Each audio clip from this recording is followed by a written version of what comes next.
ప్రభు యొక్క నామమును తనకు ప్రభు అనుగ్రహించినటువంటి చక్కటి స్వరముతో పాటలు పాడుతూ మన యొక్క శాంతి సువార్త స్వస్థాల సభలను ఉజ్జీవింపచేస్తూ స్వస్థాల పక్షంగా మనకి ఇవ్వబడిన 10 సంఘాల్లో ఎక్కడ అవుట్డోర్ మీటింగ్స్ పెట్టినా తన ప్రత్యేకతను తాను ప్రదర్శిస్తూ దేవుని మహిమ పరుస్తూ ఉన్నారు. మరి 4th క్లాస్ నుంచే చక్కటి మెసేజెస్, చిన్న చక్కటి వాక్య సందేశాలు అందిస్తూ ప్రభువును గణపరుస్తూ ప్రత్యేక ఆకర్షణగా నిలిచి ఈరోజు తండ్రి గారితో ఉంటూ నెల్లూరులో సంఘాన్ని నడిపిస్తున్నటువంటి పమ్మి అక్షయ్ కుమార్ని వాక్య సందేశానికి ఆహ్వానిస్తూ గట్టిగా క్లాప్స్ కొట్టి ప్రభువుని మహిమ పరుద్దాం.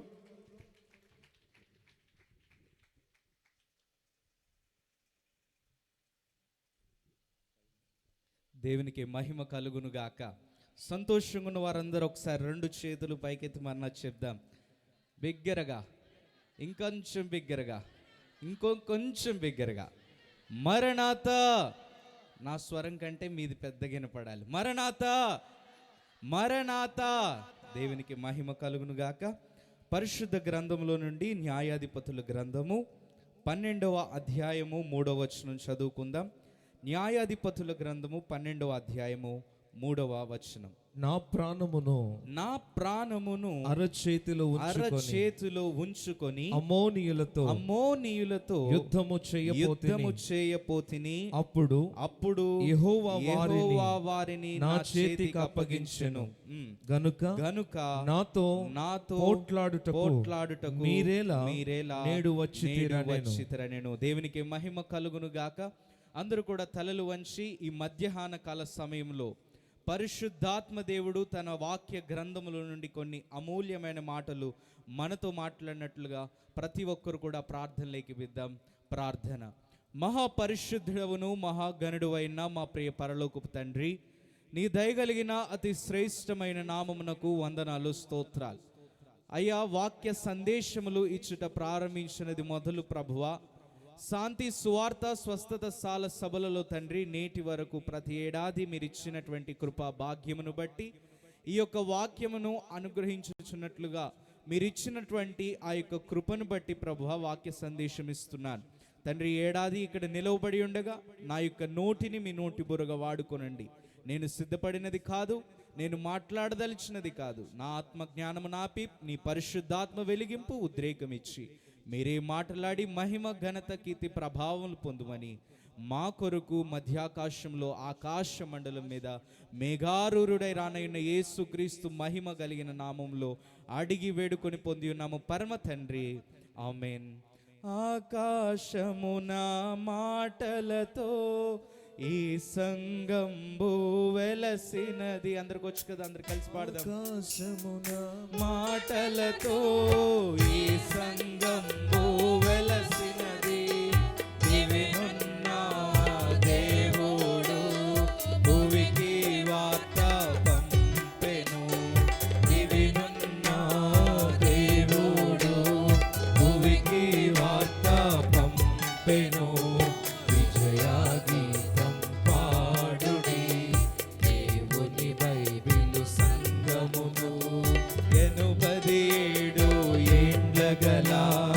యౌవన దశలోనున్నది 87 ఏండ్ల గల యౌవన దశలోనున్నది. దేవునికి మహిమ కలుగును గాక. అందరూ బాగున్నారండి? అందరు చక్కగా ఉన్నారా? 3 దినాల సభల్లో మీరు అందరికీ వించారా? దేవుడు బహుగా మీ అందరిని కూడా దీవించి ఆశీర్వదించును గాక. మరి మొదటి పూట నుండి ఈ పూట వరకు నా ప్రసంగం వాయిదా పడుతూ వచ్చింది. అయితే ఒక విషయం ఏంటంటే, ముందుగా నేను మా ఆత్మీయ తాతయ్య గారు మరి నాకెంతో చాలా ఇష్టం. అంతేకాకుండా ఆయన చెప్పిన మాటలు, ఆయన చూపించినటువంటి మాదిరికరమైన జీవితం ఈరోజు ఈ రీతిగా మమ్మల్ని ఉంచింది అనడంలో ఏమాత్రం సందేహం లేదు. ముందుగా మా తాతయ్య గారిని జ్ఞాపకం చేసుకోవడానికి నేను ఇష్టపడుతున్నాను. ఈరోజు ఈ సభలు ఈ రీతిగా జరుగుతున్నాయంటే మన యొక్క ఆత్మీయ తండ్రి గారు శాంతరవయ్య గారు పడిన ప్రయాస, ఆయన చేసిన సేవ ఎంతో గొప్పది అని ఈ యొక్క సభాముఖంగా మీకు తెలియజేస్తున్నాను. ప్రియమైనటువంటి వారులారా, వారు మీకెలా బోధించారో మాకు కూడా అంతే విధంగా బోధించారు. ఆయన బోధ చేసినప్పుడు అనగా ఆయన నేర్పించేవి ఏంటంటే నీతిగా సేవ చేయండి, నిజాయితీగా సేవ చేయండి. ఎప్పుడు నాతో చెప్పిన మాట ఇదే మాట, నీతి నీతి నీతి. ఆయన చివరిగా ఈ యొక్క సభల్లో చివరిగా పార్టిసిపేట్ చేసినప్పుడు కూడా ఆయన ఒకటి, నీతిమంతులు చిగురాకుల వలె వృద్ధి పొందుతారనే మాట ఆయన చెప్పారు. ఎందుకంటే ఆయన జీవితంలో ఆయన చేసిన సేవ ఎలాంటిదంటే పైకి ఒకటి లోపల ఒకటి కాదు, కానీ ఆయన లోపల ఏదుందో బయటకు అది మాత్రమే ఆయన చూపిస్తూ ప్రతి విశ్వాసిని ఎంతో హృదయపూర్వకంగా దైవజనులు ప్రేమించి వారు చెప్పిన ప్రార్థనలు వారి ఎదుట ప్రార్థించడమే కాదు, కానీ గదిలో కూడా వారి కొరకు ప్రార్థించిన గొప్ప దైవ సేవకులు. అలాంటి వారిని ఈరోజు జ్ఞాపకం చేసుకోవడం నిజంగా మన చాలా అదృష్టమని ప్రభు పేరు తెలియజేస్తున్నాను. అయితే వారు మన మధ్య శరీర రూపిగా లేకపోవచ్చు, కానీ ఆత్మరూపులుగా ఖచ్చితంగా మన మధ్య ఉంటారేమో అని నేనైతే దేవుని వాక్యమును బట్టి ఆ యొక్క మాటను విశ్వసిస్తున్నాను. దేవునికి మహిమ కలుగును గాక. మా తాతయ్య గారికి కానీ నాన్నమ్మ గారికి కానీ ఇరువురికి కూడా నేను వాక్యం చెప్పడం అన్నా పాటలు పాడడం అన్న చాలా సంతోషం. నేను ఏదైనా పాట పాడకపోయినా వాక్యం చెప్పకపోయినా తాతయ్య గారు నాన్నమ్మ ఇద్దరు కూడా నువ్వేం చెప్పలేదేంటి, నువ్వేం పాడలేదేంటి అని అడిగేవారు. ఒకవేళ నేను గనక ప్రసంగం చెప్తున్నప్పుడు ఆవిడ అక్కడే కూర్చొని ఆ వాక్యం అంతా విని వెళ్ళగానే నాకు ప్రార్థన చేసేవారు. అది చాలా జ్ఞాపకము.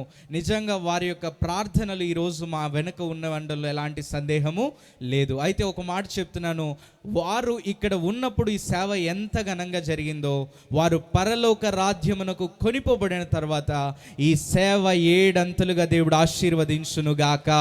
ఎందుకు అనంటే వారు ఇక్కడ ఉన్నప్పుడు ఇక్కడ నుండి ప్రభుతో మాట్లాడేవారు. అయితే ఇప్పుడు వారు అక్కడికి వెళ్ళారు కాబట్టి నేరుగా ప్రభు యొద్దకు వారి విశ్వాసులను కావచ్చు, వారి యొక్క కుటుంబాన్ని కావచ్చు, వారి సేవకులను కావచ్చు కాపాడమని, వృద్ధి చేయమని నిత్యం ఆయన అక్కడ ప్రార్థన చేస్తున్నారు. కాబట్టి ఈ సేవ వారి ప్రార్థనలు బట్టి 7 అంతలుగా దేవుడు రాబోయే రోజుల్లో తరతరాలను వాడుకొని విస్తరింపజేయునుగాక. నమ్మిన వారందరూ బిగ్గరగా చప్పట్లు కొట్టి దేవుని నామాన్ని మహింపరుద్దాం. ప్రియమైనటువంటి వారులారా, నేను ఇంకేమాత్రం కూడా ఆలస్యం చేయకుండా నాకు ఇవ్వబడినటువంటి సమయంలో వాక్య సందేశంలోనికి వెళ్తాను. చదవబడిన వాక్య భాగం ఒకసారి మనం చదివినట్లయితే, నా ప్రాణమును, న్యాయాధిపతుల గ్రంథము 12వ అధ్యాయం 3వ వచనం. అందరూ చూడండి, ఒక చక్కటి మాట అక్కడ న్యాయాధిపతి అయినటువంటి యెఫ్తా గారు మాట్లాడుతున్నారు. నా ప్రాణమును అరచేతిలో ఉంచుకొని అమోనీయులతో యుద్ధము చేయపోతిని. చాలండి, ఎక్కడికి వెళ్ళాడంట? అమోనీయుల మీదకు ఇశ్రాయేలీలు యుద్ధమునకు వచ్చినప్పుడు ఇశ్రాయేలీలకు రాజుల కాలంనకు ముందు న్యాయాధిపతుల కాలం జరిగింది. ఈ న్యాయాధిపతుల కాలంలో సుమారు 12 మంది న్యాయాధిపతులుగా ఇశ్రాయేలీలను నడిపించినట్లుగా మనకు న్యాయాధిపతుల గ్రంథంలో చూస్తే మనకు కనబడుతుంది. అయితే ఈరోజు నేను మీ ముందుంచిన వ్యక్తి యెఫ్తా అనబడేటువంటి న్యాయాధిపతి. ఈయన 8వ వాడు. అయితే ఈయన సమయంలో ఈయన తృణీకరింపబడిన వాడు, ఈయన దూరముగా వేయబడిన వాడు.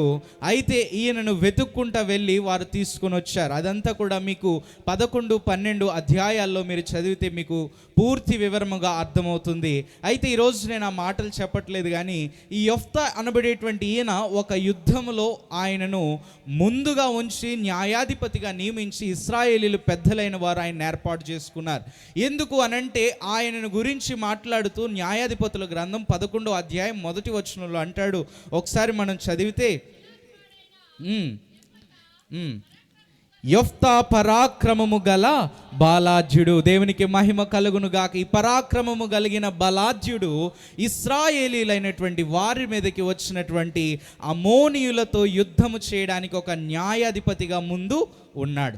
అయితే ఈ న్యాయాధిపతిగా ఉన్నటువంటి ఆయన స్వంత బుద్ధిని ఆధారం చేసుకోలేదు, లేదా ఆయన పరాక్రమము గలవాడు, ఆయన బలాఢ్యుడు అని ధైర్యముతో లేదా బలముతో ఆయన ముందుకు వెళ్ళలేదు. అయితే ఆయన ఏం చేశాడంటే, అక్కడ మీరు చూస్తే మీకు కనబడుతుంది న్యాయాధిపతుల గ్రంథం 11వ అధ్యాయం 11వ వచనం. కాబట్టి యెఫ్తా గిలాదు పెద్దలతో పోయినప్పుడు జనులు తమకు ప్రధానిని గాను అధిపతిని గాను అతను నియమించుకొనిరి. అప్పుడు యెఫ్తా మిస్పాలో యెహోవా సన్నిధిని తన సంగతి అంతయు వినిపించెను. దేవునికి మహిమ కలుగును గాక. ప్రియమైన వారలారా, ఈరోజు ఎందాక చదివిన మాట ఏంటంటే, యెఫ్తా తన ప్రాణాన్ని ఎక్కడ పెట్టుకున్నాడంట? అందరు చెప్పాలి. యెఫ్తా ఎక్కడ పెట్టుకున్నాడు? ఈ వాక్యాన్ని నేను చదువుతున్నప్పుడు ఆ మాట దగ్గర నా యొక్క హృదయం ఆగిపోయింది. ఎందుకనంటే ఆ మాట నాకు కొంచెం విచిత్రంగా అనిపించింది. ప్రాణం అంట అరచేతుల్లో పెట్టుకున్నాడంట. మీకు కూడా విచిత్రంగానే అనిపిస్తుంది. ఎందుకంటే కొన్ని సందర్భాల్లో మనం కూడా అంటాం ఏమని, ప్రాణాన్ని గుప్పెట్లో పెట్టుకొని బతుకుతున్నారు అంటారండి. కొన్ని సందర్భాల్లో ఖచ్చితంగా మీ జీవితాల్లో ఆయా సందర్భాల్లో ఈ మాట ఖచ్చితంగా మీకు ఎదురుపడి ఉంటుంది. అదేంటంటే ప్రాణాన్ని గుప్పిట్లో పెట్టుకొని బతుకుతున్నాం, గడగడం అంటూ బతుకుతున్నాం. అందుకే లోక సామెత ఒకటి ఉంటుంది, ఏంటంటే గడిగడి గండం నూరెళ్ళ ఆయుష్ అన్నట్టు. అలా నిజంగా ఖచ్చితంగా ప్రతి ఒక్కరి జీవితంలో విపత్కర పరిస్థితులు ఏర్పడినప్పుడు ప్రతి ఒక్కరి జీవితం అంటే పెద్దవారేమి చిన్నవారేమి అందరి జీవితాల్లో ఈరోజు భయము లేదా బాధ అనేటువంటిది ఖచ్చితంగా ఉంటుంది. ఈరోజు ఇక్కడ కూర్చున్నటువంటి మీలో కూడా చిన్నపిల్లలు కావచ్చు, పెద్దవారు కావచ్చు, వృద్ధులు కావచ్చు, అందరికీ ఒక్కొక్క భయం. ఇంటి నుండి బయటకు వెళ్తే మరలా ఇంటికి తిరిగి వచ్చేదాకా భయమే. ఖచ్చితంగా పెద్దలైన వారు ఎంతో భయపడతా, ఎంతో బాధపడుతూ ఉంటారు. ఎందుకనంటే ఏ రోజు ఏమి జరుగుతుందో మనకు తెలియదు. వాక్యం చెప్తుంది ఏమని, నేడేమి జరుగునో నీకు తెలీదు, రేపేమి సంభవించునో నీకు తెలియదు. కాబట్టి అణువణువునా కూడా మనిషి ఎక్కడ బతుకుతున్నాడంటే ప్రాణమును గుప్పెట్లో పెట్టుకొని బ్రతుకుతున్నాడు. మొన్నేమో కరోనా అన్నారు, అంతకు తర్వాత ఏదో వైరస్ అన్నారు, ఇదిగో ఈరోజు ఏమొచ్చింది, బర్డ్ ఫ్లూ అంట. ఈరోజు కోడి తినకుండా అయిపోయింది. ఎందుకు ఈ మాట చెప్తున్నానంటే ప్రియమైన వాళ్ళరా, ప్రతి ఒక్క సమయమును కూడా మనల్ని ఏం పరుస్తుంది, కలవరపరుస్తూ భయపడుతూ ఈ లోకంలో ఎలా బతుకుతామో, ఈ లోకంలో ఎలాగునా జీవిస్తామో అనేటువంటి మాట. చిన్నపిల్లలైతే నేనేమి చదవగలను, నేనేమి రాయగలనని వారి బాధ. కొంచెం పెద్దవారైతే నాకు ఏ వృత్తి లేదు, వ్యాపారం అభివృద్ధి లేదు, ఇదిగో నేను ఇలా నాశనం అయిపోతానేమో అని వారికి భయము. ఎవరికి వారికి ఏ వయసున ఉండేవారికి ఆ వయసున ఉండేవారికి భయం ఉంది. ధనికుడు ధనాన్ని బట్టి భయపడుతున్నాడు, పేదవాడు ధనం లేదని భయపడుతున్నాడు. ప్రతి స్థాయి వారికి భయము ఖచ్చితంగా ఉంది. అయితే ఈరోజు పరిశుద్ధాత్మ దేవుడు మీ అందరి భయానికి ఒక పులి స్టాప్ పెట్టే వాక్యాన్ని ఈరోజు మీకు వినిపించబోతున్నాడని దేవుని యొక్క వాక్య గ్రంథంలో నుండి నేను ఖచ్చితంగా స్పష్టంగా తెలియజేస్తున్నాను. నమ్మిన వారైతే బిగ్గరగా చప్పట్లు కొట్టి దేవుని నామాన్ని మహింపరుద్దాం. ప్రియమైన వారలారా, జాగ్రత్తగా గమనించండి. యెఫ్తా అనబడేటువంటి అతను చెప్తున్న మాట ఏంటంటే, నా ప్రాణమును అరచేతిలో ఉంచుకొని అమోనీయులతో యుద్ధము చేయడానికి వెళ్ళాను. అయితే ఏమైంది అనంటే అక్కడ ఆయన అంటున్నాడు, యెహోవా వారిని నా చేతికి అప్పగించెను. యెహోవా ఏం చేశాడంట, ఆయన చేతికి అప్పగించాడు. ఎందుకు అనంటే ఆయన మొదటిగా తన యొక్క సంగతి అంతయు దేవుని సన్నిధిలో వినిపించాడు. ఏం చేశాడమ్మా, మొదటిగా ఆయన సంగతి అంతా కూడా దేవుని సన్నిధిలో వినిపించాడు. వినిపించినటువంటి అతను దేవుని సన్నిధిలో ఒక మొక్కును మొక్కుకున్నాడు. ఏమనంటే, ఇదిగో నేను యుద్ధానికి వెళ్తున్నాను, నువ్వు గనక ఆ యొక్క శత్రు సమూహాన్ని దేవా నా చేతికి అప్పగిస్తే నా ఇంటి ద్వారములో నుండి, నేను యుద్ధములో గెలిచి తిరిగి వచ్చినప్పుడు నా ఇంటి ద్వారములో నుండి ఏదైతే నన్ను ఎదుర్కొంటుందో అది నేను నీ సన్నిధిలో బలిగా అర్పిస్తానన్నాడు. కాబట్టి ఆయన అలాగా మొక్కుకున్నాడు, వెళ్ళాడు. ఎంతో గొప్ప విజయాన్ని న్యాయాధిపతుల గ్రంథం 11వ అధ్యాయము 32-33 వచనాలు చదివితే దేవుడు ఆయనకు అమ్మోనీయులను ఆయన చేతికి అప్పగించినట్లుగా మనకు కనబడుతుంది. ఒకసారి చదువుదాం. అమ్మోనీయులతో యుద్ధము చేయుటకు వారి యొద్దకు సాగిపోయినప్పుడు అతని చేతికి వారిని అప్పగించెను. దేవునికి మహిమ కలుగును గాక. అతడు అంటున్న మాట, నా ప్రాణము అరచేతుల్లో ఉంచుకొని వెళ్ళాను. భయపడతా నేను తిరిగి రానేమో, నా యొక్క సైన్యం తిరిగి రాదేమో అని భయపడుతూ వెళ్ళిన యెఫ్తా జీవితంలో ఒక అద్భుతాన్ని దేవుడు చేశాడు. ఏంటంటే, నీ ప్రాణం గుప్పిట్లో పెట్టుకోవడం కాదు, నీ ప్రాణాన్ని వాక్య గ్రంథం ఏం చెప్తుందంటే, చూడుము నా అరచేతులతో నిన్ను చెక్కి ఉన్నాను. నీవు ఆయన చెక్కిన ఆత్మ, ఆయన పెట్టిన ఆత్మ భయపడుతూ గుప్పిళ్ళలోకి రాకూడదు, కానీ ఎక్కడికి వెళ్ళాలి, చెక్కబడినటువంటి ఆయన దగ్గరికి వెళ్ళాలి. కాబట్టి యెఫ్తా గారు చేసిన మొదటి పని, ఆయన దేవుని సన్నిధికి వచ్చాడు. ఇదిగో నన్ను కలుగజేసిన దేవా, న్యాయాధిపతిగా నియమించిన దేవా, నా యొక్క యుద్ధంలో నువ్వే నాతో యుద్ధం చేయని దేవుని సన్నిధిలోకి వచ్చాడు. దేవుడు ఆయనతో కూడా వెళ్ళాడు. కాబట్టి ఆయనకి ఏం జరిగిందో తెలుసా? ఏ చేతులతో అయితే ప్రాణాన్ని పెట్టుకుని వెళ్ళానన్నాడు, ఆ చేతికి శత్రువుల యొక్క ప్రాణాన్ని ఆయన ఇచ్చాడు. నమ్మిన వారైతే బిగ్గరగా చప్పట్లు కొట్టి దేవుని నామాన్ని మహింపరుద్దాం. ప్రియమైనటువంటి వాళ్ళరా, ఆ రీతిగా దేవుడు ఆ యొక్క యెఫ్తా గారి జీవితంలో ఘనమైన కార్యాన్ని జరిగించారు. అయితే మీరు అనుకోవచ్చు, నేను కూడా అలాంటి సమస్యల్లో ఉన్నాను, నేను కూడా అలాంటి ఇబ్బందిలో ఉన్నాను, నేను కూడా అలాంటి అపాయకరమైన పరిస్థితుల్లో ఉన్నానని మీరు అనుకుంటున్నారేమో. అయితే మీరు బాధపడవలసిన పని లేదు. ఎందుకనంటే ఈ రోజున మనం చూస్తే వధువు సంఘముగా యేసుక్రీస్తు ప్రభువారి యొక్క షకీనా మేఘం ఎక్కబోయేటువంటి వధువు సంఘముగా ఉన్న మీ అందరికీ కూడా ఒక యుద్ధం ఉంది. ఏంటి ఆ యుద్ధం అంటే, 2 విధాలుగా విభజించి మనం చూస్తే ఒకటి కనపడుతుంది. ఏంటంటే, మొదటిగా శారీరక యుద్ధము. ఏంటండి? శారీరక యుద్ధము. రెండవదిగా ఆత్మీయ యుద్ధము. ఏంటి? ఆత్మీయ యుద్ధం. అంటే శారీరకంగా మీరు ఈ లోకంలో ఉన్నంత కాలము కూడా ఈ యొక్క శరీరం ద్వారా ఎన్నో ఇబ్బందులు పడతానే ఉంటారు. ఎందుకంటే వాక్యం చెప్తుంది, ఖచ్చితంగా మీరు ప్రార్థన చేయాలని కూర్చుంటారు, కానీ మీరు ప్రార్థన చేయలేరు. మీరు స్తుతి చేయాలని కూర్చుంటారు, కానీ మీరు స్తుతి చేయలేరు. కారణం ఏంటంటే ఈ యొక్క శరీరము బలహీనం. అందుకే వాక్యం ఏమంటుంది? ఆత్మ సిద్ధమే కానీ శరీరము బలహీనము. కాబట్టి ప్రియమైన వారలరా, ఈరోజు ఇక్కడ కనబడుతున్న మాట, ఈ 2 రకాలైన యుద్ధాల్లో ఎవరైతే జయించి ఆ యొక్క జయించబడిన వరుసలో యేసుక్రీస్తు ప్రభువు వారితో కలిసి ఉంటారో వారు మాత్రమే షకీనా మేఘములో ఆ యొక్క పరలోక మహిమకు కొనిపోబడతారు. కాబట్టి ఈ రోజున మీరందరూ కూడా ఇట్టి యుద్ధంలో ఉన్నారు. ఏ యుద్ధం అది? ఆత్మీయ యుద్ధము, శారీరక యుద్ధము. ఈ యుద్ధంలో మీరందరూ కూడా జయించి ప్రభు యొక్క మేఘం ఎక్కడం చాలా అసాధారణమైన పని. అదేమి చిన్న విషయం కాదు. ఎందుకంటే మనం పోరాడినది ఎవరితోటంటే అంధకార సంబంధులతో, అనగా సాతాను అంధకార సంబంధులతో మనం పోరాడుచున్నాము. వీటిని జయించాలంటే మనకి కత్తులు గొడారాలు సరిపో. ఏం కావాలంటే మనందరము కూడా ఒక్కొక్క ప్రార్థన యోధుల వలె తయారు కావాలి. ఈరోజు క్రైస్తవ సంఘం మీదకి ఎన్నో శ్రమలు రాబోతున్నాయి, ఇప్పటికే వచ్చాయి, ఇంకా తర్వాత ఎన్నెన్నో రాబోతున్నాయి. ఈ శ్రమలన్నిటిలో కూడా మీరందరూ నిలకడగా నిలబడాలి అంటే మనకేం కావాలో మనం ఇప్పుడు చూద్దాం. మొదటిగా మనం చూస్తున్నట్లయితే నేను మీకు ఒక మాట తెలియజేస్తున్నాను. కేవలం 3 మాటలు తెలియజేసి నా వాక్యాన్ని ముగించేస్తాను. మొట్టమొదటిగా మనకు కనబడుతున్న మాట ఏంటంటే, మన శ్రమలో, మన కష్టములో మనము దేవునిని ఆశ్రయించాలి. అందరు చెప్తారా? మన కష్టములో, మన శ్రమలో మనము దేవుణ్ణి ఆశ్రయించాలి. నిర్గమకాండము 17వ అధ్యాయం 11వ వచనంలో మనం చూస్తే, ఇశ్రాయేలీలైనటువంటి వారు ఐగుప్తు దేశము నుండి కనాను దేశానికి ప్రయాణము ప్రారంభించిన తరువాత వారు రెఫదేములో దిగారు. అక్కడ వారికి ఒక యుద్ధం వచ్చింది. మీ అందరూ కూడా బాగుగా తెలుసు కాబట్టి నేను దాన్ని వివరిస్తున్నాను. ఏంటంటే వారికి ఒక యుద్ధం వచ్చింది. ఎవరితోటంట? ఇశ్రాయేలీలకు అమాలేకీయులకు యుద్ధం వచ్చింది.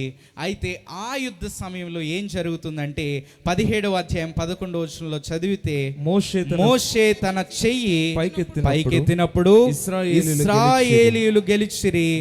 మోషే తన చెయ్యి దింపినప్పుడు అమాలేకీయులు గెలిచిరి. దేవునికి మహిమ కలుగును గాక. ప్రియమైన వారలారా, ఎప్పుడైతే దేవునిని ఆశ్రయిస్తూ మోషే గారు తన చెయ్యి పైకెత్తాడో అప్పుడు ఎవరికి విజయము అంటే ఇశ్రాయేలీలకు విజయం. ఎప్పుడైతే చేతులు కిందకి దించాడు అప్పుడు ఎవరికి విజయం అంట? అమాలేకీయులకు, అనగా శత్రు వర్గానికి విజయం. ఎందుకు ఈ మాట అంత స్పష్టంగా అక్కడ ఉందంటే, ఈ రోజున దేవుడిని ఆశ్రయించే వాడికి ఏ మేలు కూడా కొదువై ఉండదు. అందుకే దేవుని వాక్యంలో అంటారు, నా యొద్దకు వచ్చి వాడిని నేను ఎంత మాత్రము త్రోసివేయను అంటుంది. అంతేకాకుండా ఇదిగో నా శాంతినే మీకు అనుగ్రహిస్తున్నా, నా యొద్దకు రండి, ప్రయాసపడి భారము మోసుకొనుచున్న సమస్త జనులారా ఎవరి దగ్గరికి రావాలి? నా యొద్దకు రండి అని ప్రభువు పిలుస్తున్నారు. ప్రియమైన వారలారా, మొదటిగా మనకు కనబడుతున్న మాట, దేవుడిని ఆశ్రయించే వారిగా మనందరం కూడా ఉండాలి. కష్ట సమయంలో అందరికి ఇప్పుడు ఎలా అయిపోయిందంటే, కష్ట సమయంలో హాస్పిటల్ గుర్తుకొస్తుంది, పోలీస్ స్టేషన్ గుర్తుకొస్తుంది, కోర్టులు గుర్తుకొస్తున్నాయి కానీ ఎవరు గుర్తుకు రావట్లేదంటే దేవాతి దేవుడు గుర్తుకు రావట్లేదు. ఎందుకు అనంటే విశ్వాసం తగ్గిపోయింది. కాబట్టి ప్రియమైన వారలారా, ఇక్కడ పరిశుద్ధాత్మ దేవుడు చెప్తుంది ఏంటంటే, నీవు భయపడుతూ నీ ప్రాణాలు గుప్పిట్లో పెట్టుకొని బతకాల్సిన పని లేదు. ఇదిగో నన్ను ఆశ్రయించు వానికి ఏ మేలు కొదువై ఉండదు. నా యొద్దకు వచ్చేవాడిని నేను ఎంత మాత్రం త్రోసివేయను. ఇదిగో నేను శాంతినిస్తాను, సమాధానాన్ని ఇస్తానని ప్రభువు పిలుస్తున్నాడు. ప్రియమైన వారలారా, అందుకే దైవజనులు ఒక పాట రాశారు, నన్ను అందరూ అన్ని విడచినా, నన్ను అందరూ, అందరు కలిసి పాడదాం, అన్ని విడచినా ఎన్నడును విడువనట్టి యేసే కావలే, ఎన్నడును విడువనట్టి యేసే కావలే. అందరు కలిసి నన్ను అందరూ అన్ని విడచినా, నన్ను అందరూ అన్ని విడచినా ఎన్నడును విడువనట్టి యేసే కావలే, ఎన్నడును విడువనట్టి యేసే కావలే. ఎవరు కావలే నాకెవరు కావలే, చెప్పాలందరూ, ఎవరు కావలే నాకెవరు కావలే, యేసు తప్ప బ్రతుకునందు ఎవరు కావలే, యేసు తప్ప బ్రతుకునందు ఎవరు కావలే. దేవునికి మహిమ కలుగును గాక. దైవజనులు ఏమన్నారు, ఎవరు కావలే నాకెవరు కావాలి. కష్టం వచ్చింది నాకెవరు కావాలి, దుఃఖం వచ్చింది నాకెవరు కావాలి, బాధ వచ్చింది ఎవరు కావాలి, ఎవరు కావాలమ్మా, మీకు ఎవరు కావాలి చెప్పండి, ఎవరు కావాలి? డాక్టర్ కావాలా? ఎవరు కావాలి? యేసయ్యా కావాలి. వైద్యులకే పరమ వైద్యుడు ఆయన. న్యాయస్థానాలన్నిటికీ పైనున్న న్యాయస్థానము ప్రధాన న్యాయాధిపతి మన యేసుక్రీస్తు ప్రభువారు. కాబట్టి కష్టం వచ్చినప్పుడు లోకమును ఆశ్రయించే ముందు ఎవరిని ఆశ్రయించాలంటే దేవాతి దేవుడిని ఆశ్రయించాలి.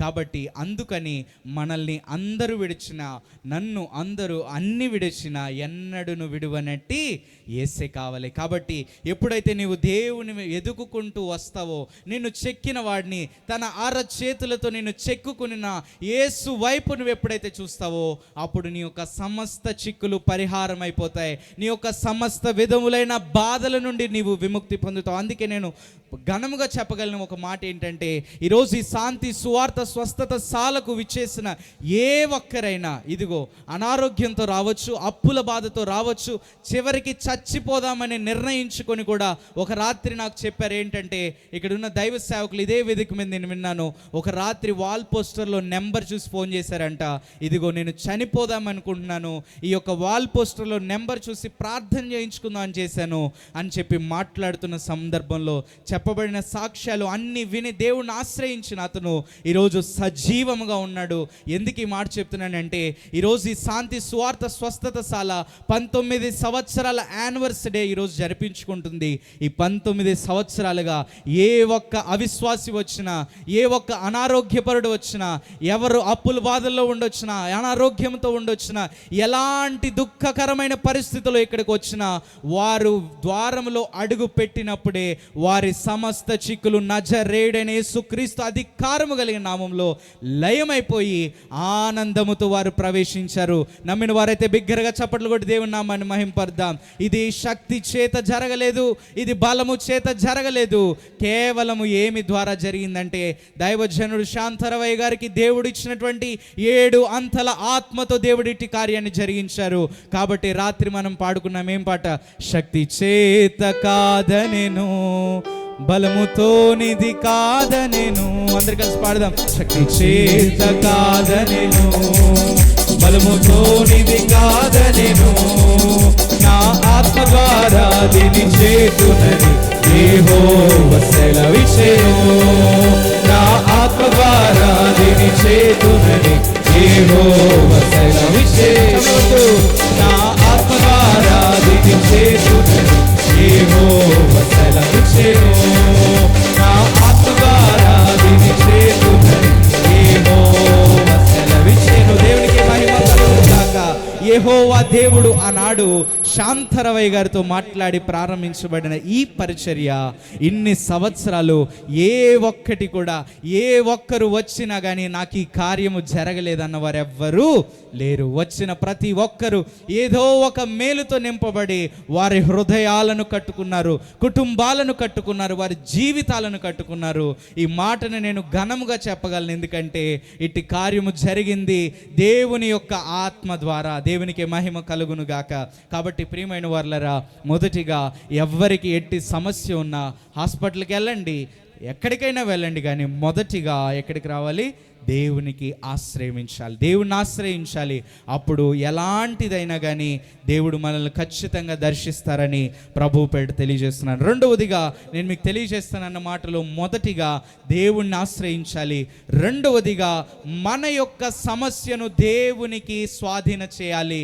అనగా మన యొక్క సమస్యను దేవుని సన్నిధిలో ఆయనకు సరెండర్ చేయాలి. ప్రియమైన వారలారా, ఈరోజు మనము పోలీస్ స్టేషన్కి వెళ్ళామనుకోండి, సార్ మాకు పలానా సమస్య ఉంది అన్నప్పుడు వాళ్ళు ఏమంటారంటే, మీరు ఒక కాగితం రాసిచ్చి వెళ్ళిపోండి, మేము చూసుకుంటామంటారు. అవునా కదా?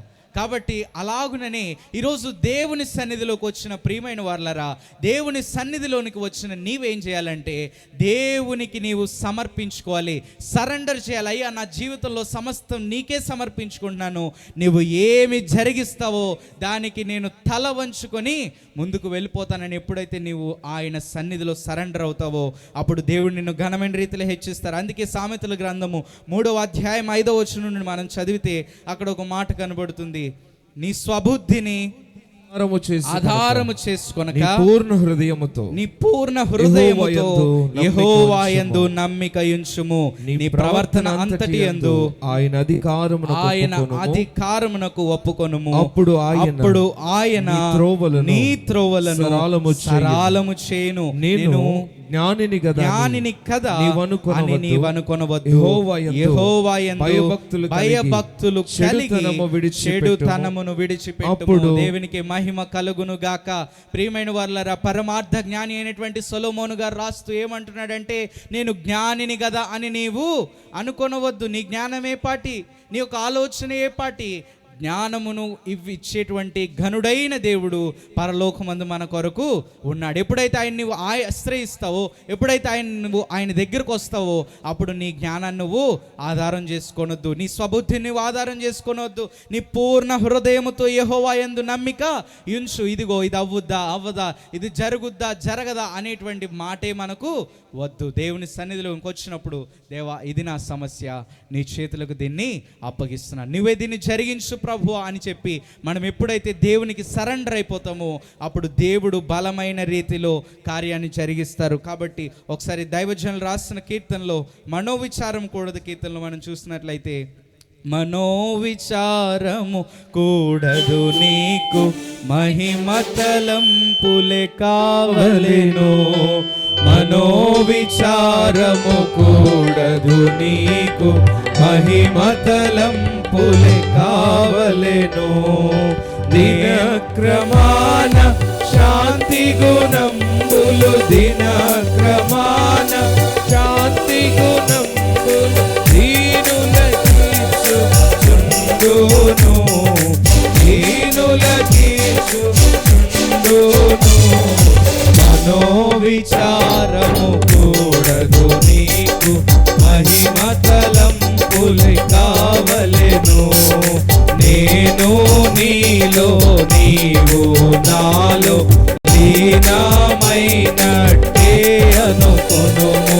నేను నీలో నీవు నాలో లీనమైనట్టే అనుకొనుము. గానా నీకు లేని ఏది, గానా నీకు లేనిది ఏది, పోనిది ఏది, రానిదేది, పోనిదేది, రానిదేది. మనోవిచారము కూడదు నీకు మహిమతలంపులే కావలెను. దేవునికి మహిమ కలుగును గాక. నేను నీలో నీవు నాలో లీనమైతే, ఎప్పుడైతే దేవుని ఆశ్రయిస్తామో అప్పుడు మనం ఆయనలో లీనమైపోతాం, అప్పుడు ఆయన మనతో లీనమైపోతాడంట. దైవజనులు ఇక్కడ రాసిన 3 మాటలు ఏంటంటే, గాన నీకు లేనిదేది, పోనిదేది, రానిదేది. ఏంటంటే అమ్మా అందరూ చెప్తారా? లేనిదేది, పోనిదేది, రానిదేది. ఈరోజు బైబిల్ మిషన్ వారికి ఏమీ లేదు, ఏమమ్మా ఏమీ లేదు, అన్నీ ఇచ్చేశాడు దేవుడు. సర్వ సమృద్ధిగా ఆయన ఈరోజు బైబిల్ మిషన్కి ఇచ్చేశాడు. అంతేకాకుండా పోనిదేది, ఈరోజు బైబిల్ మిషన్లోనికి, ఈ శాంతి సువార్త స్వస్థత శాలలోనికి ఎంతమంది వచ్చారో, ఎంతమంది దయ్యముల చేత పీడింపబడుచు వచ్చారో, ఏ ఒక్కరు వచ్చిన ప్రతి సమస్య వారిలో నుండి వెళ్ళిపోయింది. దేవునికి మహిమ కలుగును గాక.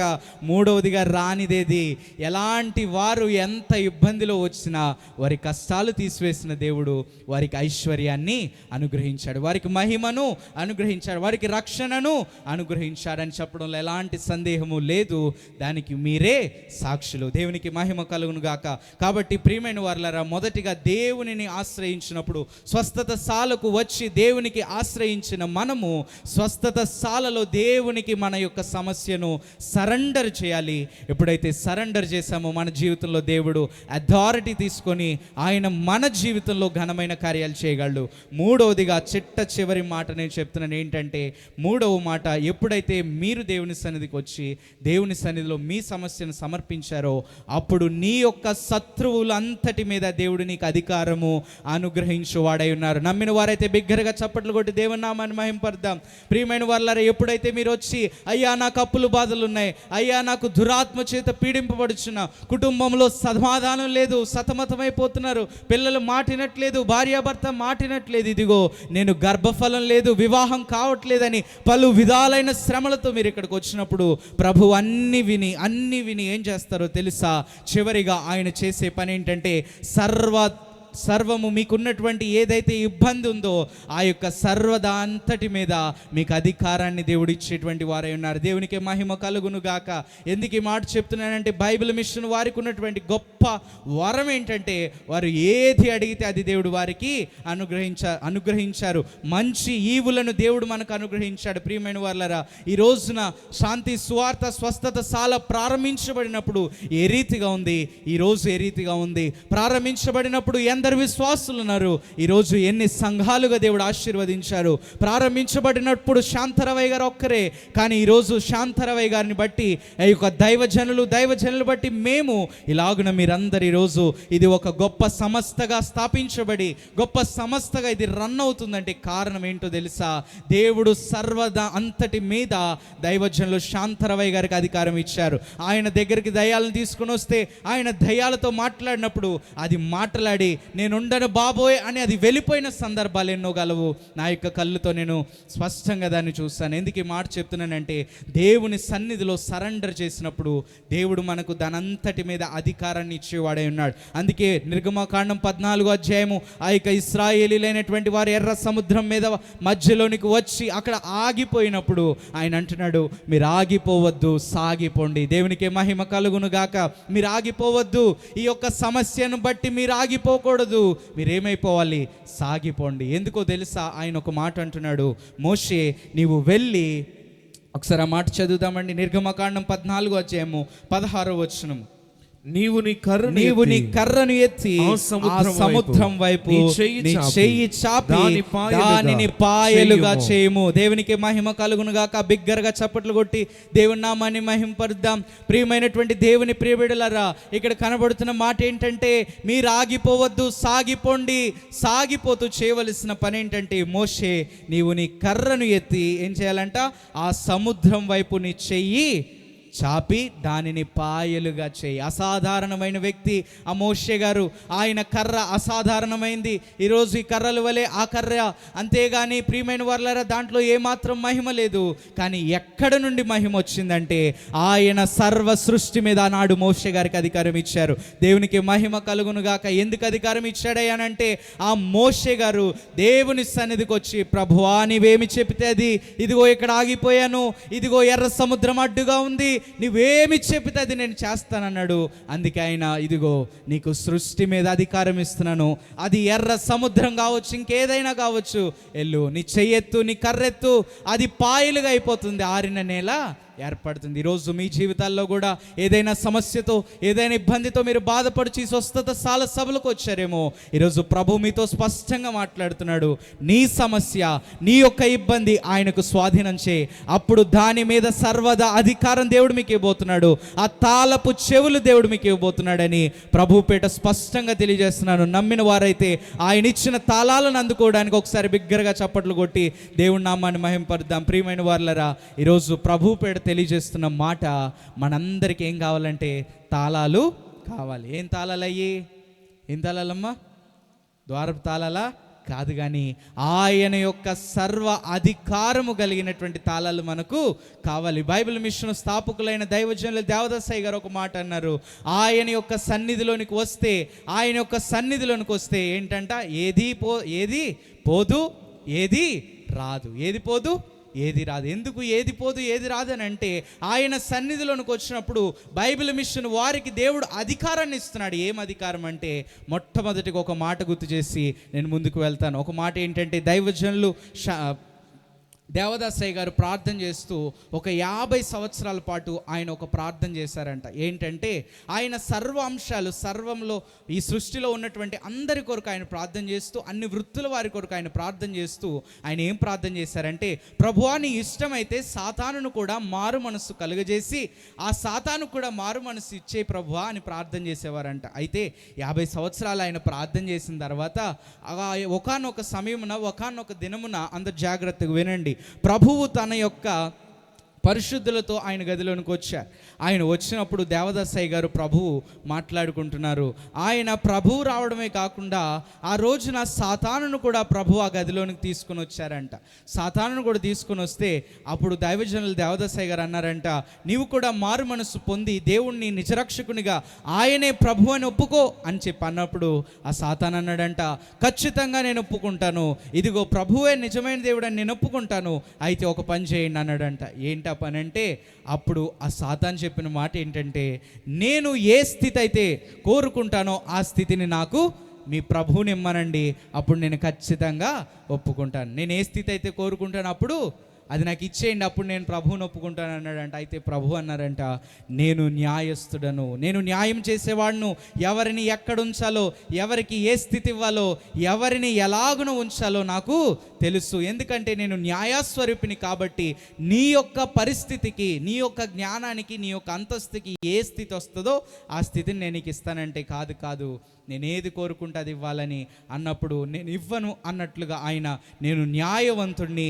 నేను ఇస్తాను, నేను ఏ స్థితి ఇస్తానో అందులో నువ్వు ఉండాలంటే, అప్పుడు అతడు దైవజనుని వైపు చూస్తూ, ఆ సాతాను దైవజనుని వైపు చూస్తూ ఒక మాట అందంట, ఇదిగో ఒక రాయి తీసుకుని దైవజనుని మీదకి విసిరి, ఆ సాతాను అంటున్న మాట, నీ యొక్క బైబిల్ మిషన్ పని, నీవు నన్ను ఇక్కడికి తీసుకొని వచ్చి గదిలో నీవు నన్ను అవమానించావు కాబట్టి నీ బైబిల్ మిషన్ పని మీద నేను రాయి వేస్తున్నాను, ఈ బైబిల్ మిషన్ పని ఆపు చేయడానికి నేను రాయి వేస్తున్నానని ఆ రాయి ఇసిరిందంట. అప్పుడు దైవజనులు దేవదాసయ్య గారు అప్పుడు ఒక మాట అన్నారంటే ఏంటంటే, ఇదిగో సాతానా, నీవు ఈరోజు నా మీద ఒక్కరాయే విసిరావు, అయితే నేను నీ మీద నా విశ్వాసుల చేత అనేకమైన రాళ్ళు వేయించి, నువ్వు బైబిల్ మిషన్ని కోల్చడం కాదు, నేనే నీ యొక్క సాతాను రాజ్యాన్ని కూల్పిస్తానని చెప్పి ఆనాడు దైవజనులు అందుకున్నారు. ఏంటంటే, ఆ యొక్క దైవజనులు సాతానుని ఎదిరించేటువంటి సూత్రాలు అందుకొని ఈరోజు మనందరికీ కూడా తాళపు చెవుల్ని ఇచ్చేళ్ళారు. ఈరోజు మనందరం చేస్తున్న పని ఏంటి?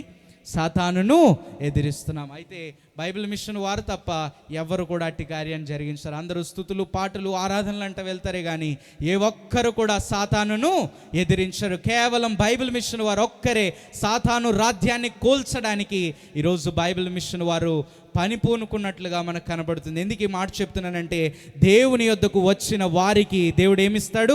సర్వదా అంతటి మీద ఆయన అధికారాన్ని ఇస్తాడు. కాబట్టి ప్రియమైన వారలారా, ఈరోజు ఈ సభలో ఏకీభవించిన వారలారా, మీ అందరికీ కూడా ఏ రీతిగా అయితే మోషే గారి చేత బలహీనుడే, ఆయన నత్తివాడే, అయ్యా నేను ఎందుకు పనికిరాని వాడిని, ఇంకెవరినైనా చూసుకో అన్నటువంటి వాడే, అయినా కానీ అలాంటి వాడిని నిలబెట్టుకొని ఎర్ర సముద్రాన్ని పాయలు చేశాడు, నీటిని రక్తముగా మార్చారు. ఇదిగో ఆ దేశము మీదకి 10 తెగుళ్ళని దేవుడు రప్పించాడు.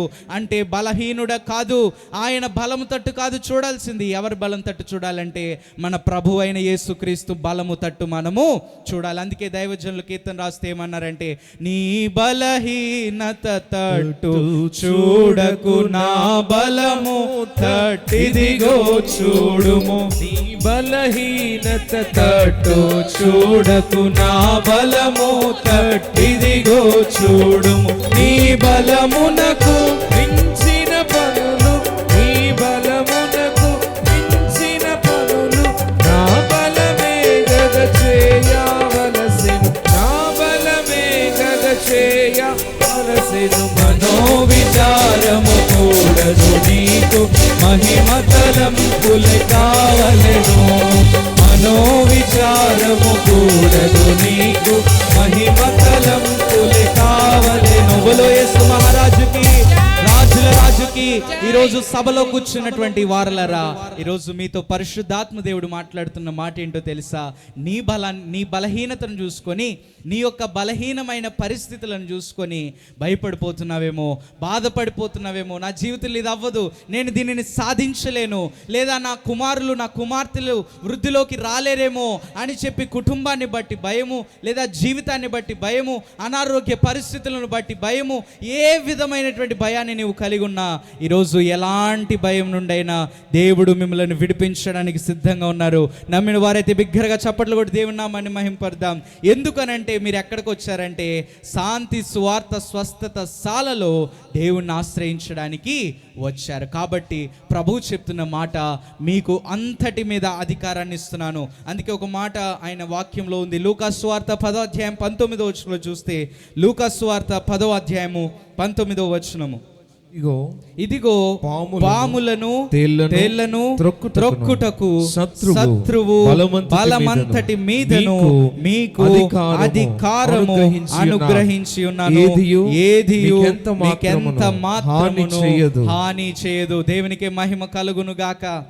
ప్రియమైన వారలారా, ప్రభు ఈరోజు మీతో చెప్తున్న మాట, శత్రువు బలమంతటి మీద మీకు అధికారము ఇచ్చుచున్నాను. నాకు అధికారం కావాలన్న వాళ్ళందరూ ఒకసారి 2 చేతులు పైకి ఎత్తుతారా? మాకు వద్దనుకున్న వాళ్ళు సాయి ఇబ్బంది లేదు, దించేయండి అంతే. మంచిదండి. 2 చేతులు ఒకసారి పైకి ఎత్తండి. మా యొక్క శత్రువు అనగా నేను అనారోగ్యంతో పోరాడుతున్నాను, నాకు విముక్తి కావాలి. లేదా నేను అప్పుల బాధతో ఉన్నాను, నాకు విముక్తి కావాలి. లేదా నా కుటుంబ పరిస్థితులు అసమాధానంతో ఉన్నాయి, నాకు విముక్తి కావాలి. నా జీవితంలో ఎన్నో సంవత్సరాల నుండి కార్యం కోసం చూస్తున్నాను, ఇంకా జరగట్లేదు, నాకు దానికి అధికారం కావాలని మీరందరూ చేతులు ఎత్తారు. ఇదిగో వాక్య గ్రంథములో నుండి ప్రభువు సెలవిచ్చిన మాట ప్రకారం శత్రువు బలమంతటి మీద నజరేయుడైన యేసు అధికారము కలిగిన నామములో ప్రతి అధికారం మీకు అనుగ్రహించబడి ఉంది. దేవునికి మహిమ కలుగును గాక. బిగ్గరగా ఆమేన్ చెప్దాం. ప్రియమైన వారలారా, ఈరోజు మీ అందరికీ ఏమొచ్చిందంటే అధికారము వచ్చింది. ఈరోజు మీ అధికారం మీరు వాడుకోవాలంటే ఏం చేయాలంటే, దేవుని సన్నిధిలోనికి వెళ్ళి మిస్పాలో యెహోవా సన్నిధి అందు ఆయన సంగతి అంతయు వినిపించని. యెఫ్తా మిస్పాలో యెహోవా సన్నిధి అందు అతని సంగతి అంతా వినిపించాడు. ఈరోజు మీరు కూడా రండి, ప్రార్థన చేయండి. దైవ సన్నిధిలోనికి రండి, మోకరించండి, ప్రార్థన చేయండి. ఇదిగో ప్రార్థన చేయుచున్నప్పుడు అంట ఎలాంటి పరిస్థితులు వస్తాయంటే, దైవజనులు దేవదాసయ్య గారు ఒక చక్కటి రక్షణ పద్యం పాడారు. ఆ రక్షణ పద్యం పాడి కొద్ది సమయంలో నా వాక్యాన్ని ముగిస్తాను. అందరూ కూడా జాగ్రత్తగా గమనించండి. దైవ భక్తాలికి దారిద్ర్యమబ్బును, కెరటాల కష్టముల్ పొరలివచ్చు. ఏంటంటండి? దైవ భక్తాలికి దారిద్ర్యమబ్బును, కెరటాల వలె కష్టములు పొరలివచ్చు. ఎంత ప్రార్థించినా ఎక్కువయగునే గాని అలలెంత మాత్రము అనగకుండు. ఎంత ప్రార్థించినా, ఎన్ని ప్రార్థనలు చేసినా, ఎంతగా ఉపవాసం ఉండి ప్రార్థన చేసినా ఏమవుతుందంట? ఎక్కువే అయిపోతున్నాయి కానీ ఏమాత్రం కూడా తగ్గటం లేదు. అలలెంత మాత్రము అనగకుండు. అయితే అది ఎటులుండ నిరాశ సముద్రంబు స్పష్టంబుగా గనబడుచునుండు. అది అలాగునుండగా అది నెరవేరకపోవడం అలా పక్కన పెడితే అది ఎలా ఉందంటే నిరాశ అనబడేటువంటి సముద్రం. అయ్యా, నేను ఎంత ప్రార్థన చేస్తున్నాను, ఎంత విశ్వాసంగా ఉన్నాను, అయినా కానీ ఏం లేదు, నాకు నా యొక్క జీవితంలో కార్యం జరగట్లేదని అనుకుంటూ ఉంటే అది ఎలా అయిపోయిందంటే నిరాశ ఒక సముద్రముగా అయిపోయిందంట. ఆ సముద్రమే స్పష్టముగా కనబడుతూ ఉంది. అయితే దైవ వాగ్దానాలు తలపునకు వచ్చిన చప్పగా నుండు సాగుచుండు. దైవ వాగ్దానాలు తలుపులోకి వస్తున్నాయి. దేవుడు చెప్పిన వాగ్దానం, దైవజనులు దేవదాసయ్య గారు చెప్పిన ఆలస్యమైనంత మాత్రాన అవి నెరవేరలేదు అనేటువంటి ఈ మాటలన్నీ కూడా వాగ్దానాలు తలుపులోకి వస్తున్నా కానీ ఎలా ఉన్నాయంట? చప్పగా ఉన్నాయంట.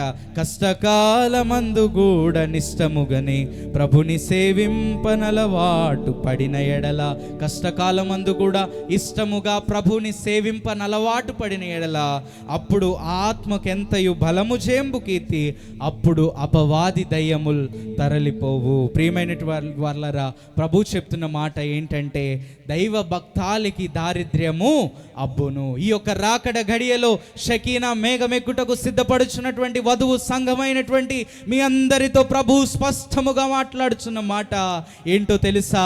దైవ భక్తులారా, వధువు సంఘమా, దారిద్ర్యము వస్తుంది, కానీ దారిద్ర్యతలో మీరందరూ కూడా నిబ్బరము కలిగి ధైర్యముగా ఉండి యెహోషువ వలె, ఒక యోధుని వలె, ఒక ప్రార్థన పరుని వలె మీరందరూ కూడా ఎలాగున తయారవ్వాలంటే ఒక్కొక్కరు ఒక్కొక్క బలమైన పాత్రగా తయారయ్యి, ఎంత ప్రార్థించినా ఎక్కువైపోయినా, ఎంత ప్రార్థించిన శ్రమలు విస్తారమైపోయినా, శ్రమలను బట్టి భయపడక, శ్రమలను బట్టి వనకక బెనకక ఏం చేయాలో తెలుసా? ఆయన వాగ్దానాలు తలపునకు తెచ్చుకుంటూ, ఆయన వాగ్దానాలు నిత్యము ధ్యానిస్తూ, ఇదిగో నా ప్రభు రాబోతున్నాడు అన్నాడు 2000 సంవత్సరాల క్రితము.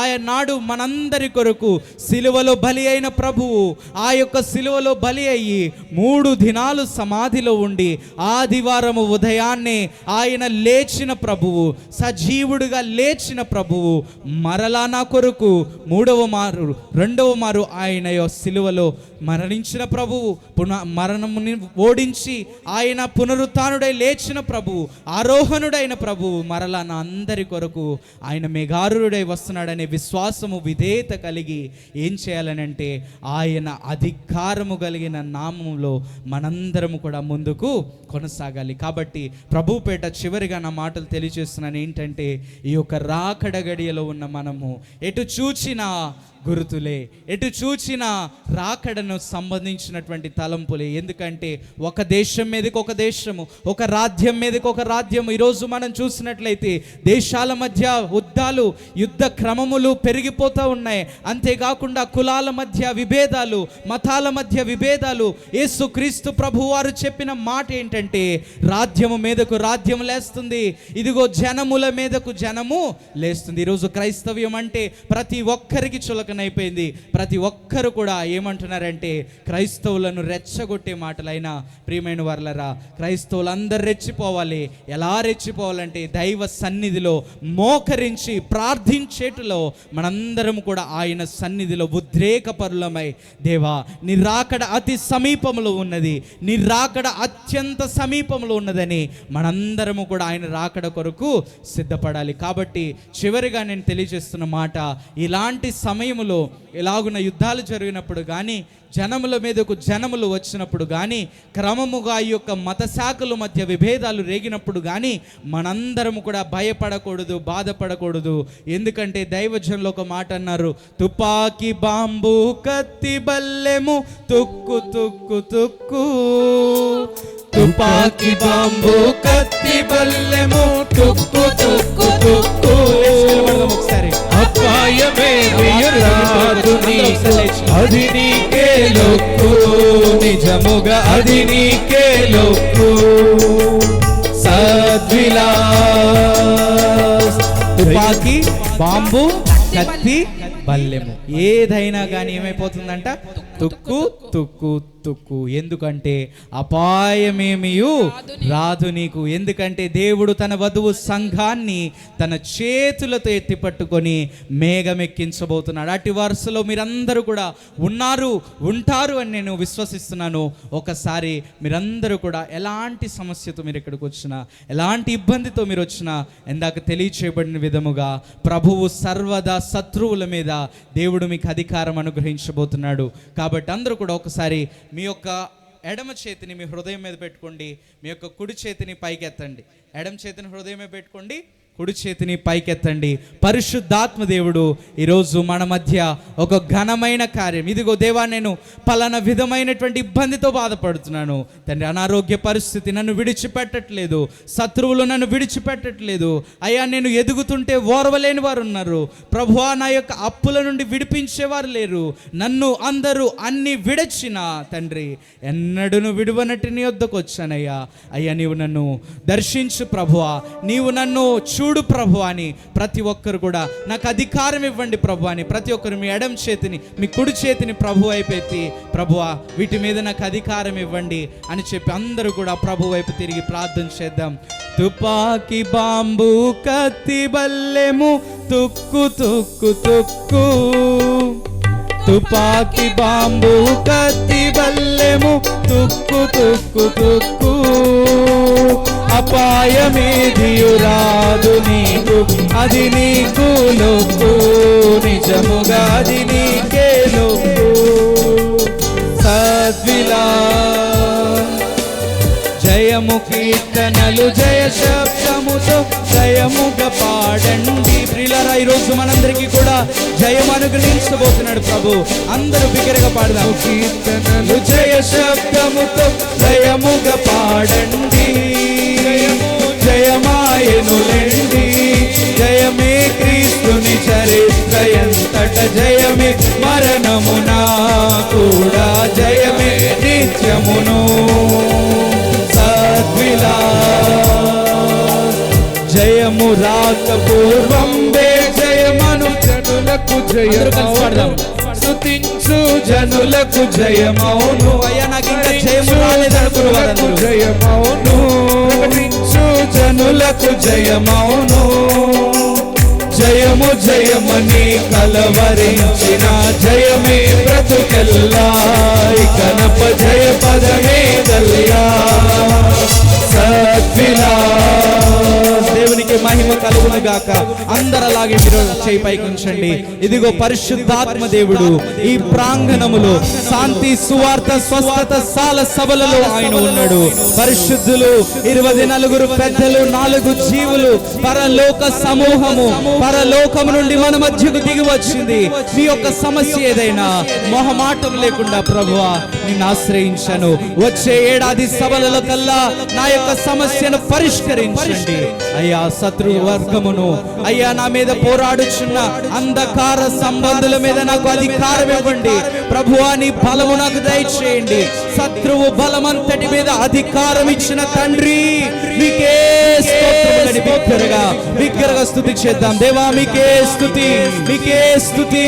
పరిశుద్ధాత్ముడా మీకే బలమిచ్చిన తండ్రి నీకు స్తుతి. నా బలహీనత తట్టు చూడక నీ బలము తట్టు చూడమని సెలవిచ్చిన దేవా స్తుతి. అయ్యగారు శాంతరవయ్య గారిని వాడుకొని ఇన్ని సంవత్సరములు స్వస్థత సాలను ఘనముగా జరిగించిన తండ్రి, రాబోయేటువంటి తరములలో రాబోయేటువంటి సంవత్సరములు అధిక బలముతో అధిక మహిమతో అత్యున్నతమైనటువంటి మహిమలో ప్రతి అవసరమును తీర్చుచున్న దేవా మీకే స్తుతి. పరిశుద్ధాత్ముడా ఇక్కడున్న ప్రతి ఒక్కరికి ఎలాంటి అపాయముతో ఉన్నా, ఎలాంటి ఇబ్బందితో ఉన్నా, ఇది వారి యొక్క చివరి దినముగా, వారి దుఃఖ దినములకు ఇది చివరి దినము, వారి యొక్క దుఃఖము నాట్యముగా మార్చిన తండ్రి మీకే స్తుతి. వారి కుటుంబాలను సమాధానముతో నింపిన దేవా నీకే స్తుతి. ఈ శాంతి సువార్త స్వస్థత సాల సభలలో నిజమైన శాంతి, నిజమైన స్వస్థత, నిజమైన సువార్తను వినిపించిన దేవా నీకే స్తుతి. నిత్యము మన ప్రభువు యుగ యుగములకు మహిమ ఘనత కీర్తి ప్రభావములు పొందును గాక. ఆమేన్. దేవునికి మహిమ కలుగును గాక. బోలో యేసు మహారాజుకి, రాజుల రాజుకి, ప్రభువుల ప్రభువుకి, శత్రువు బలమంతటి మీద అధికారం ఇచ్చిన ఏకైక దేవుడైన యేసుక్రీస్తు ప్రభు వారికి అందరికీ మరణాత మరణాత మరణాత. ఇటు అవకాశం ఇచ్చినటువంటి దైవజనులు బాబాయిలందరికీ కూడా నా యొక్క హృదయపూర్వకమైనటువంటి వందన మరణాతలు. ఇంతవరకు వాక్యము విని ఈ రోజున మీ యొక్క శత్రువుల యొక్క బలమంతటి మీద అధికారము పొందుకుని ఉన్న మీ అందరికీ నా హృదయపూర్వకమైన వందన మరణాతలు. మరణాత మరణాత మరణాత. దయచేసి మీ ప్లేస్లో కూర్చునండి. ఇంతవరకు చక్కటి సందేశాన్ని అందించిన అక్షయ్ కుమార్కి ఈ యొక్క సభల పక్షముగా వందనాలు మరణాత తెలియచేస్తున్నాం. మరి ఎంతో చక్కగా మీ అందరినీ ప్రభు ఆత్మతో నింపుటకు ప్రభు ఆత్మ పూర్ణులై బోధించినటువంటి అక్షయ్ కుమార్ సందేశం మాకెంతో ఆదరణగాను ఆశీర్వాదకరంగా ఉంది, మాకు అర్థమైంది అన్నవారందరూ గట్టే క్లాప్స్ కొడదాం ఒకసారి. ప్రభునికి మహిమ కలుగునుగాక. మీ క్లాప్స్ మరి తనకి ఇంక మరింత ప్రోత్సాహాన్ని ఇస్తూ మరింత బలంగా వాడబడేటట్లుగా మీరందరూ అనుదినం ప్రార్థన చేయండి. ప్రభుకి మహిమ కలుగునుగాక. ఈ సమయంలో